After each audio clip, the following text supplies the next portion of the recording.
बिलासपुर दौरे पर पहुंचे छत्तीसगढ़ के डिप्टी मुख्यमंत्री अरुण साव का बड़ा बयान सामने आया है। प्रदेश की कानून व्यवस्था और मनरेगा के जी राम जी को लेकर हो रही सियासत पर उन्होंने कांग्रेस पर जमकर हमला बोला है।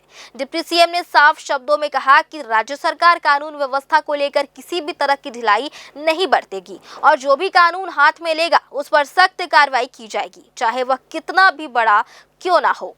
डिप्टी सीएम अरुण साव ने कहा कि प्रदेश में जहां जहां भी अप्रत्याशित घटनाएं हुई हैं, वहां सरकार ने त्वरित निर्णय लेते हुए तुरंत संज्ञान लिया है। पुलिस ने मौके पर पहुंचकर तत्काल कार्रवाई की है और आगे भी किसी को कानून हाथ में लेने की इजाजत नहीं दी जाएगी। उन्होंने आरोप लगाया कि कई घटनाओं में कांग्रेस नेताओं की प्रत्यक्ष भूमिका सामने आई है। छत्तीसगढ़ की शांति और सद्भावना को बिगाड़ने की कोशिश करने वालों को सरकार किसी भी कीमत पर बख्शने वाला नहीं है। डिप्टी सीएम ने दो टूक कहा कि कानून सबके लिए बराबर है और जो भी इसे तोड़ेगा उस पर कठोर कार्रवाई होगी। देखिए, जहां तक राज्य सरकार का विषय है, राज्य सरकार ने किसी भी इस तरह के अप्रत्याशित घटना पर त्वरित निर्णय लेके कठोर कार्यवाहियां की है। कानून को कोई हाथ में ले, ये बिल्कुल भी बर्दाश्त योग्य नहीं है और जहां पर भी इस तरह की घटनाएं हुई है, सरकार ने त्वरित संज्ञान लिया है और उस पर पुलिस ने तुरंत कार्यवाही की है और कोई भी बख्शा नहीं जाएगा जो कानून अपने हाथ में लेगा। देखिए, अनेक घटनाओं में हमने देखा है कि कांग्रेस के नेताओं का प्रत्यक्ष रूप से हाथ रहा है छत्तीसगढ़ की शांति और सद्भावना को बिगाड़ने के लिए, और अनेक बड़ी-बड़ी घटनाएं हुई है उसमें कांग्रेस से जुड़े हुए लोगों का हाथ स्पष्ट रूप से दिखता रहा है। पर हम छत्तीसगढ़ में किसी भी कीमत में कानून व्यवस्था को बिगड़ने नहीं देंगे। कोई कानून हाथ में लेगा तो उस पर कठोर कार्रवाई होगी, कोई कितना भी बड़ा आदमी क्यों ना हो।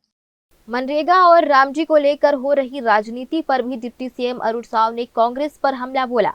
उन्होंने कहा कि जी राम जी का नाम सुनते ही कांग्रेस को परेशानी होने लगती है। पहले भगवान राम को काल्पनिक बताया गया, राम मंदिर निर्माण में बाधाएं डाली गई और अब जब काम करने वालों के लिए रोजगार के अवसर बढ़ाए जा रहे हैं तो कांग्रेस को तकलीफ हो रही है। उन्होंने बताया कि रोजगार के दिन 100 से बढ़ाकर 125 किए गए हैं और समस्याओं को दूर करने के लिए नया कानून लाया गया है।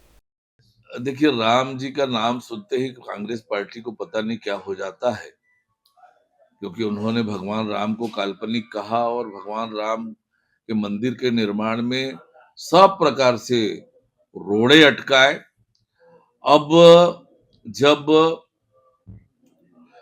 काम करने वालों के लिए रोजगार के अवसर बढ़ाए गए हैं, 100 दिन के रोजगार के बजाय 125 दिन रोजगार किया गया है और उसमें जो भी दिक्कतें थी उन दिक्कत को दूर कर नया कानून लाया गया है। इसमें भी कांग्रेस के पेट में दर्द हो रहा है। तो ये दुर्भाग्यजनक है और जनहित और राष्ट्रहित में जब भी काम होता है कांग्रेस के नेताओं के पेट में दर्द होता है। वीबी जी राम जी जो नया एक्ट आया है, ये ज्यादा उपयोगी है, ज्यादा लाभकारी है और इससे बहुत बड़ा लाभ न केवल गांवों को मिलेगा, रोजगार करने वालों को भी इसका बड़ा लाभ मिलेगा। डिप्टी सीएम ने कहा कि जी राम जी योजना अधिक उपयोगी और लाभकारी है, जिसका सीधा फायदा गांव के साथ साथ मजदूरों और रोजगार करने वालों को मिलेगा। लेकिन राष्ट्रहित और समाज हित के काम कांग्रेस को रास नहीं आते। ग्रैंड न्यूज के लिए कैमरामैन राकेश मिश्रा के साथ पिंटू दुबे की रिपोर्ट।